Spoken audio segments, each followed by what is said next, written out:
When you reach your age of 30, it is very sure that you will have some saving into your bank account. Now, the first questions that you would ask to yourself is where you would invest. The answers that might come to your mind is either it is in an SIP mode, any kind of mutual funds, or you might explore the option of direct investing, future and options. But the problem is not about how to invest, the problem is how to grow your capital. How the economy functions, that is an important thing which you should know when you have that money. Why? Because until unless you understand the flow of economy, what are the three golden diamonds, I would say, of economy, how the fluctuation of money happens in this economy, how the money flows from one hand to another hand, what are the different sectors involved in this economy, you may not be able to take a right decision onto where to invest and how to grow that money. Okay, right now let's say the case that you are having 50,000 rupees in your saving account, in your bank account. You want to grow this from 50,000 to 5 lakh and then from 5 lakh to 50 lakh or even 5 crore thereafter. Is it possible? Yes, very much achievable. But in order to grow this money and to go into that journey, we need to first understand how the economy functions. What are the three pillars of the economy? And in this video explicitly, I'm going to talk about all these different dimensions of the economy and as well as the flow of money, how it really works. So let's get started with this video. So in India, in the Indian context, if we see, the three pillars are, as you can see here, which is your consumers, which is your first pillar, second is business, and the third is government. Talking in bit detail about each of this pillar, who are consumers? Consumers are individuals just like you and me who will consume different product and services. If you are going to a market, buying grocery, buying any of the household items, cutlery items, kitchen items, household products, shopping some clothes, apparel. So this t-shirt also, I'm consuming these products into my day-to-day living. That's the consumer segment of the business, of the economy. Second is business. So businesses are what? Businesses we all know, like you are working in any company, either it is a public company, private company, or maybe you are having your own business.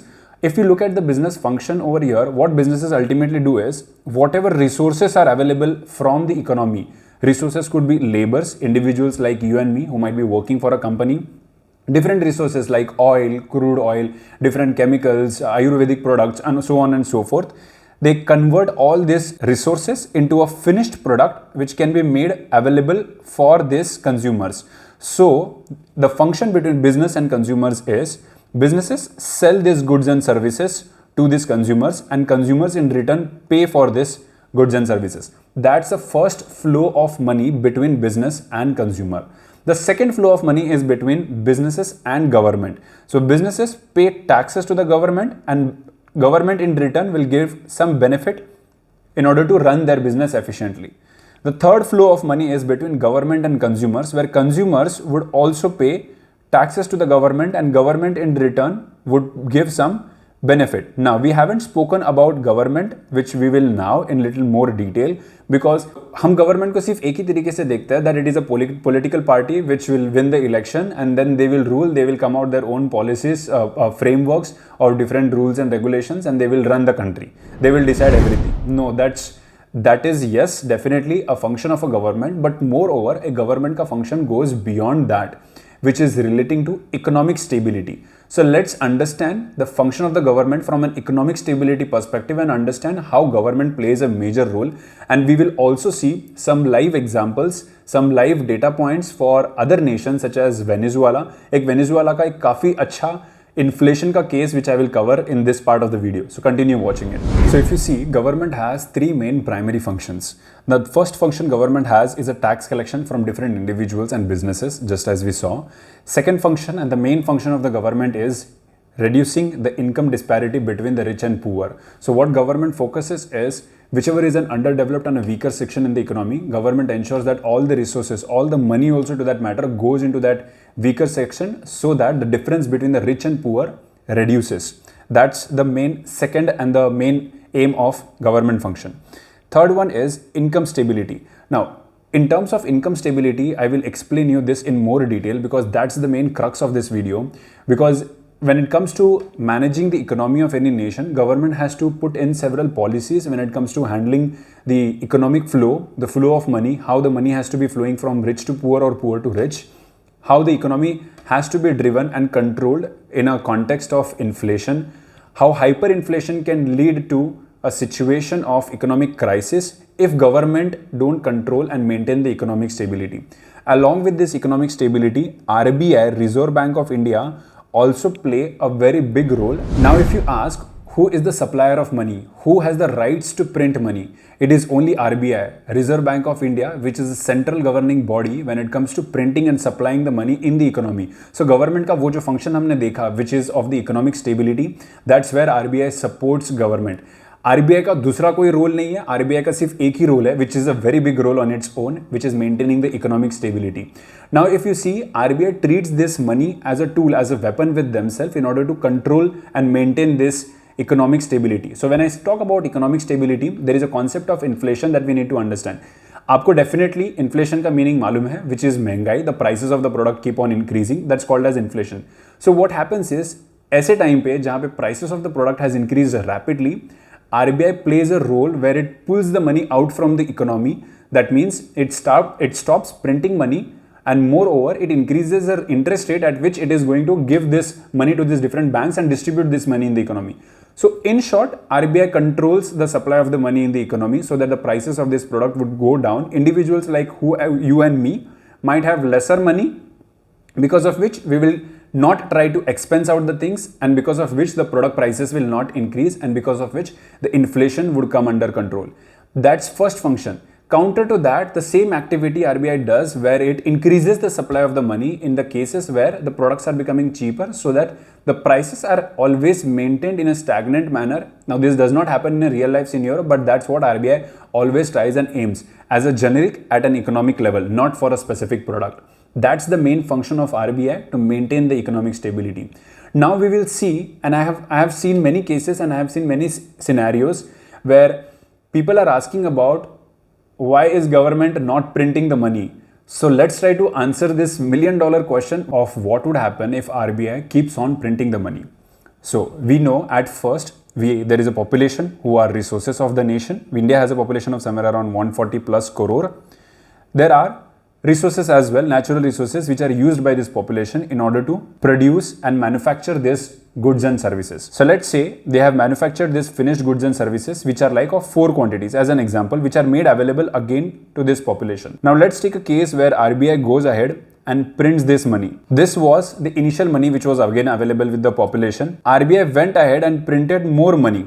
This money would ultimately go to this population. What would happen is, these are the populations, these are the people like you and me who are consuming this final products. The products are 4. The initial money which was available in the economy was only this much. But now, because RBI printed, there is twice of the money availability in the economy, but for the same 4 product. You know the concept of demand and supply very well. If there is huge amount of money available, but for limited product, in that case, the prices of that product would definitely increase, because everyone would want to buy those products. Now, because of a limited availability of those products and services and a very heavy supply of money, there leads to inflation in the economy. That's the main concept of demand and supply and how it functions. Now, if RBI further goes ahead, and let's take the scenario, RBI further prints, what would happen? Products are still 4. There is a triple quantity of money supply available in the economy. Inflation further increases. And that's a reason why RBI maintains, and RBI's key function is to maintain the economic stability so that there is no increase in the inflation. If you see, what would happen is, this same item which was of these 4 quantities, the buying power of money reduces. Now, in order to purchase this one quantity out of that 4 items, one item out of that, you initially required only 10 rupee as an example. But now, because the money supply was tripled, you would require 30 rupees in order to buy this same product. This is a problem. Moreover, when the prices of any product, take any cold drink, any product that you of your choice, when the prices of that product increases, it always remains same. Even if the supply of money reduces thereafter, the product prices still remains same. That's a problem when you print an excessive money on what is required in the economy. Moreover, the inflation flow does not just stop here. Why? Because हम Indians हैं, हमारे पास पैसे आते ही हमारे दिमाग में सबसे पहला ये प्लान होता है कि हम कहाँ खर्चे करेंगे. So the velocity at which our expenses increases, that also drives the inflation further, and there could be a possibility that the economy could go under an hyperinflation state. Further, अगर आप देखोगे तो it is not always that because of the supply required in the economy and required by the population, government or RBI prints the money. अगर हम देखेंगे तो government has some budget, right? So say government has a budget of 100 crore, whereas government has earned through different government companies and as well as taxes for 80 crore. Now there is deficit of 20 crore because nation को run करने के लिए 100 crore required है, but government के पास है सिर्फ 80 crore. So this gap, in order to fill this gap, government asks RBI to print the money. So mainly the primary purpose of RBI printing the money is to help the government in order to run the nation and also to maintain this economic stability. Now we will see some examples of some countries what would happen in case of inflation, because maybe their government or their political parties at back in that time didn't control the inflation very well, and we have seen a rapid increase in some of these countries. So let's take a look on some of these nations and their economy. Taking an example of Brazil, if you look at this chart, this is a Brazil inflation. From 1986 period, from this period, the prices of the product have rapidly increased in just 5 years of span from 86-87 to 1990. And if you look at the increase is 7,000%. That means अगर मैं आपको कहूँ कि India में आज अगर आप कोई ब्रेड लेने जाते हो which is costing you 50 rupees, after 4 years or 5 years that bread will cost you 70 times more, maybe 3,500 rupees. Just imagine the state of mind of Brazilians, their citizens, that they have undergone because of this inflation. And this has happened in their nation not just once, it has happened twice, again in the period of 1994, which it again saw an increase of almost 50 times of their inflation. So that's why it is necessary for the economy to maintain its stability, and government and RBI plays a key role. Now we will see an example of Venezuela in the similar context. Venezuela का use case बहुत ही interesting है, so इस video को definitely इस section को ध्यान से देखना. It will definitely teach you something. And again, अगर आपने इस वीडियो को सब्सक्राइब नहीं किया है, do subscribe, because that's a motivation for me to know that my knowledge, my research which I am sharing with you is helping you some or the other way.